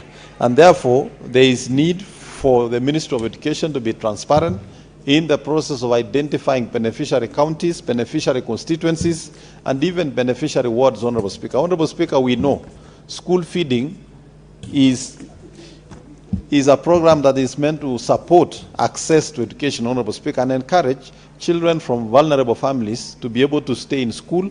And we know when children are given equal education, Honorable Speaker, we increase their opportunities and their horizons in the country so that they are able to compete with all children from across our nation, Honorable Speaker.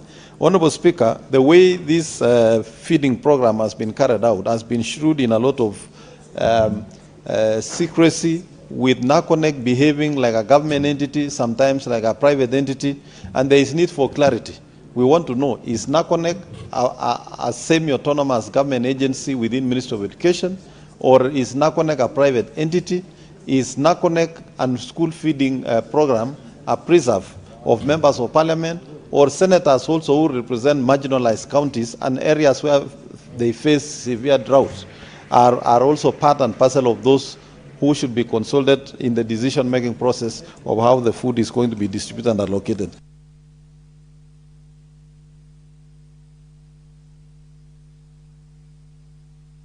Very well, Senator Abbas.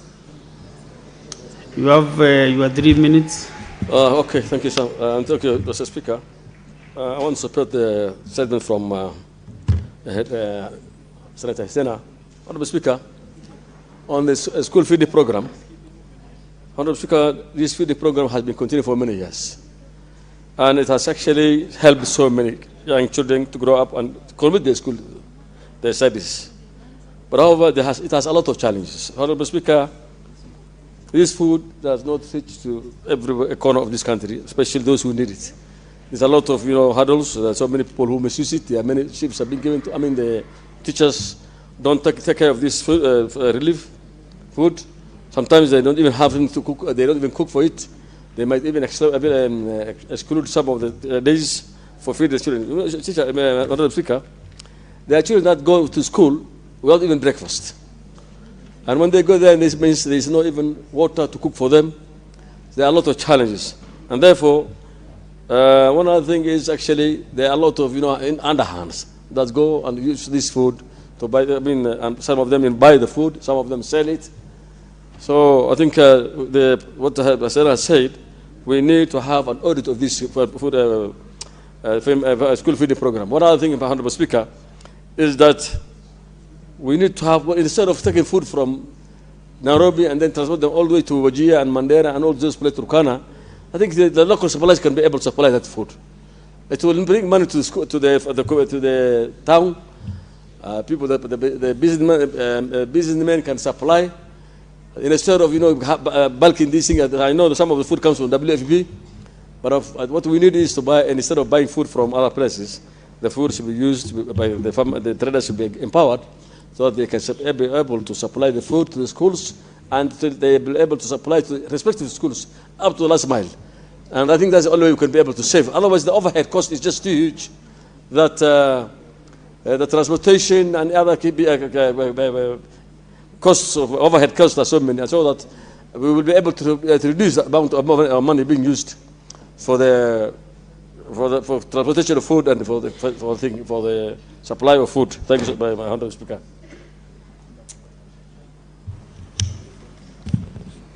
Senator Abbas, you are the last actually contributor to the statements. I continue. But I can see okay, my younger sister. Sorry, did you finish? Senator Okenyuri, 2 minutes. Thank you, Mr. Speaker, for your indulgence. I also want to support shortly Senator Izena's statement by saying that, Mr. Speaker, these regions are already disadvantaged, and that's why this is coming up as a measure to assist them. So when this is a measure to assist them, we shouldn't again experience issues of, we shouldn't have transparency issues. Let this process be very transparent so that every other person is satisfied that indeed this was a transparent process, and whatever processes that have been undertaken are well known to the public. Mr. Speaker, if indeed there is issues of, kichini happening in this program, it's a very big blow, because then who loses? It's the students, and even it disadvantages locals who are able to provide this food. Let this also be an avenue to empower local suppliers so that we are not having the same suppliers who are providing the students with this food. Mr. Speaker, I hope the committee is going to dig deeper and furnish this House with answers on this matter which is affecting our friends from the north. Thank you, Mr. Speaker. Okay, before we go to the next one, there is this statement which the chair was not allowed, but I want to use my privileges to allow Senator Okububi to read on behalf of the chair national question. Proceed.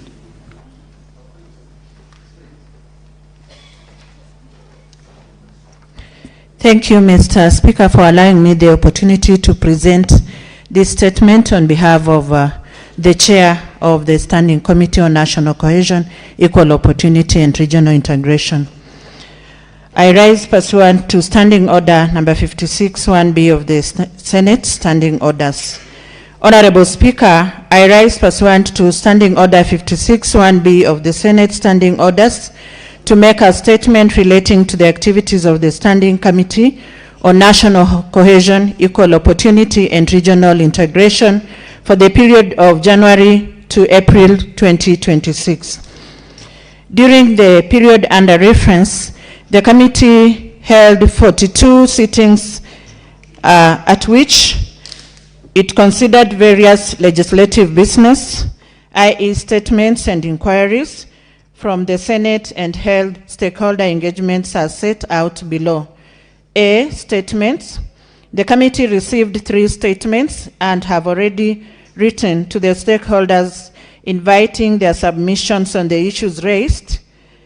The committee is at various stages of interacting with the stakeholders and preparing its responses. B, inquiries. The committee is currently conducting an inquiry into the representation of Kenya's diversity in the staff composition of the semi-autonomous government agencies, SAGAs, and county assemblies. The committee held 42 sittings, during which 31 stakeholders appeared before it. The committee will table a comprehensive report at the end of the inquiry. The committee is in processing a statement requested by Senator Catherine Muma on rising trend of unchecked inflammatory utterances by influential public figures and political leaders, was able to interact with the Inspector General of Police, the Director of Criminal Investigations, and the Communications Authority, where the committee was apprised on the challenges faced by the policing and other authorities in eradication of inflammatory statements made by political leaders. The inquiry has been impactful in ensuring, 1, compliance in staff inclusivity and diversity in government agencies and county assemblies, 2, sensitizing the aforementioned government institutions on the need to give equal employment opportunities to women, youth, persons with disability, and marginalized communities. And 3, the committee's inquiry also ensures that government entities accord at least 30% of procurement opportunities to women, youth, and people with disabilities. That is AGPO. Honorable Speaker, during the remainder of the 5th session, the committee has prioritized the conclusion of legislative business before the committee as well as county visits. As I conclude, I wish to thank the Office of the Speaker and Clerk of the Senate for the steadfast support that they have accorded this committee, as well as the members of the committee for their utmost dedication and commitment to duty. I thank you. Senator Mohamed Chute, CBS MP, Chairperson, Standing Committee on National Cohesion, Equal Opportunity, and Regional Integration. Thank you, Mr. Speaker. Very well. Next to the clerk. Order number 8, motion, reports of the Standing Committee on Health on the county oversight and networking engagements in Kitui, Makwiny, Machakos, Kiambu, Bungoma, and Kakamega counties. Resumption of debate interrupted on Wednesday, 3rd June 2026. Morning sitting. Mover to reply. Okay. Chair, Health, Standing Committee on Health. The mover should leave right now. Is it the chair or the vice chair?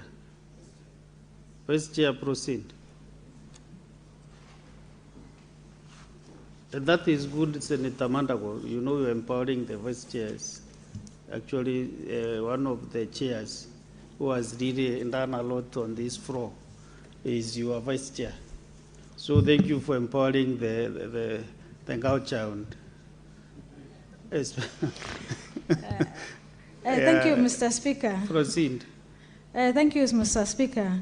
Mr. Speaker, that is a leadership role that my chair has. That's why he is empowering. And also for me to recognize that yes, he's doing the right thing. I'm coming to it. Thank you, Chair. Mr. Speaker. Mr. Speaker, I rise to reply to the motion on the report of the Standing Committee on Health, County Oversight and Network Engagement in Kitui, Makwiny, Machakos, Kiambu, Bungoma, and Kakamega. Mr. Speaker, I thank first the members who has contributed to this motion. And Mr. Speaker, I also thank the members of the Committee of Health who has done this oversight visit in these 6 counties. Mr. Speaker, so far we have done almost 30 counties. And Mr. Speaker, as I have highlighted in the moving report, and also members also contributed a lot on it, Mr. Speaker, what we have identified is infrastructure, deterioration of infrastructure, and severe overcrowding. Mr. Speaker, deterioration of infrastructure, meaning that there are so many floor cracks, ceiling boards, painting peels. Mr. Speaker, sometimes when patients come, the environment, if it is neat, the environment, if it is well done, there is a mental illness, Mr. Speaker. So the county must also take care of the environment of the patients so that at least before even medications, they will be treated and get medications. Mr. Speaker, I reply to this motion and give recommendations that committees have recommended to the stakeholders concerning the county visit. Mr. Speaker, one, the recommendation is about the SHA reimbursement, which must be the CS and the SHA department must verify the outstanding reimbursement so that they have to respond and take care of the monies which the counties have claimed. There must be a prompt payment on the cash reimbursement, SHA reimbursement. The other one is infrastructural rehabilitations. There are so many stall projects on the counties, so the county council of governors should coordinate and set a specific timelines for the finishing of those stall projects. Mr. Speaker, there is an issue also on medical equipment and emergency. Mr. Speaker, emergency issues is a very crucial thing which we have noted in all our county we have visited. The county government must restore all non-functional the functional equipment which has been not been in use for long, and most of them is lack of reagents. They must be installed, and also they must also all the grounded emergency cars, that is ambulance, must be restored so that the emergency, the ambulance must be effective to the citizen. There is an issue of also human resource for the health sector. Mr. Speaker, there is a shortage of human resource in all health facilities we have seen. And also, in that case, there is UHC staffs, which committees has followed it very well, and later on it has been recognized in the division of revenue, and now we have to, it must be implemented. The CS must implement the reports of these UHC issues as permanent and pensionable within 60 days of this adoption of this report. Mr. Speaker, the other issue is on this human resource staffing also, Mr. Speaker, there is a lot of lack of motivations of the staff which are working in the facilities. There are some which are working in the facilities almost 20 years, 15 years. And when it comes to promotions, they don't even promote, they don't give the opportunities for promotions. And even when it comes to absorption of those staff, some of them are on contracts, some of them are casuals. Instead of absorbing and making them as a permanent and pensionable, they go ahead and recruit other new staffs instead of absorbing those one in contract. Mr. Speaker, the other issue is the health information system. The health system, the cabinet minister must prioritize deploying of national health information system across all the referral hospitals, and the county government must invest in digital infrastructure. Mr. Speaker, this is to have a good health record for the county governments and all standardized data accuracy and supporting access accountability of the data. Mr. Speaker, the other issue is pharmacy, accountability of pharmaceutical. Mr. Speaker, we have realized that there is a shortage of drugs in some counties because of KEMSA delays in payments. KEMSA not meeting its fee rates because of the pending bills to the county government. We urge County Council of Governors to coordinate the individual debts and settle agreement within a maximum of 6 months. On the issue we have also seen that when it comes to drugs, Mr. Speaker, because of, I think, lack of digital system in the pharmacy, there are some existing drugs, but the doctors are telling the patients, go and buy from outside. But when we went to the stock, the drugs is available. So there must be a coordination that the doctors may be owning pharmacies outside there so that they can get business in their working space. Mr. Speaker, there is another issue of biomedical waste. We have seen this is in most of the counties we have visited, they don't have incinerators. So the county government must immediately cease and open field burning of biomedical waste, ring-fence emergency capital funds for the repair and installation of certified incinerator, and provide all waste handling staffs with appropriate personnel protective equipment. The other one is also patient center care and accountability, which we have noted in all counties we have visited. The facilities must stop detention of the patients over unpaid bills, which we have seen in most of the counties, and develop a social protections and indicate care protocols, and all staff must also wear a visible identification name tags. And Mr. Speaker, identification name tag, it means that we cannot differentiate between patients and doctors.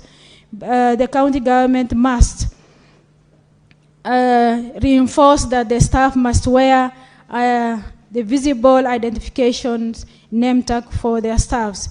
The county assembly must also intensify and structured oversight and require a regular progress reporting from a duty bearing on the implementation of the Senate resolutions. Mr. Speaker, the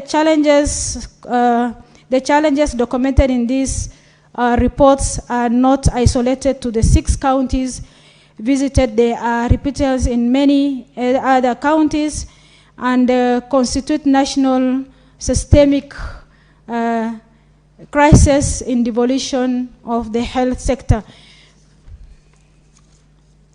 Mr. Speaker, that is the last recommendations of the. I urge the committee calls upon this House to adopt these reports and direct the Cabinet Secretary for Health and Executive Office of the SHA and the county government to submit the implementation status to the Senate within 60 days of the adoption of report. Mr. Speaker, with these recommendations, I beg to reply and pursuant to Standing Order 663 to request that the putting of the question to be deferred to the later date. Mr. Speaker, I request Senator Beatrice to second. No need, you are okay now. I think you are prosecuting your matter perfectly. Thank you, Senator. It's only the chair now to defer the putting of the question. Thank you, Speaker. Yes. So we go to the next order.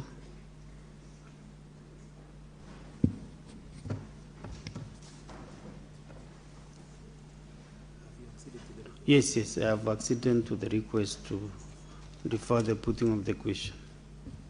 Order number 9, the Statutory Instruments Amendment Bill, National Assembly Bills number 3 of 2024, resumption of debate interrupted on Wednesday, 3rd June 2026, afternoon sitting.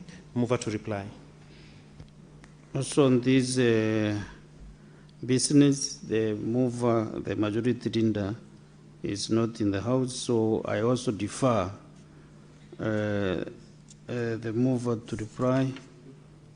We go to the honorable senators. If you look at the order paper from order number 10 to order number 22, all these are divisions. And as you know, division in some direction, unless if they crack the table, advises me that we can be able to do that. If not, we go to order number 23. This order number 23. The chair, the chair agriculture was the vice chair of the mediation. They can see it's not in the house. Number 24, 25, 26. That's the majority leader again. 27, Karen Nyamu. She's not also in the house. 28, again the majority leader. 29. Under number 30, Senator Catherine Muma has requested that this order be defunct, and I seen to that as well. That one, Senator Karen Nyamu, also not in the house. And 32, Senator Mohamed Chute. 33, Senator Mwenda Gataya. Order number 34, Senator Miraji Abdullahi, also not available. Number 35, Senator Karungo Dhangwa, also not in the house. And therefore, honorable senators, that is the end of our business this afternoon. Therefore, honorable senators, there being no other business on the order paper, the Senate stands adjourned until Tuesday, 9th June 2026 at 2:30 p.m. Thank you.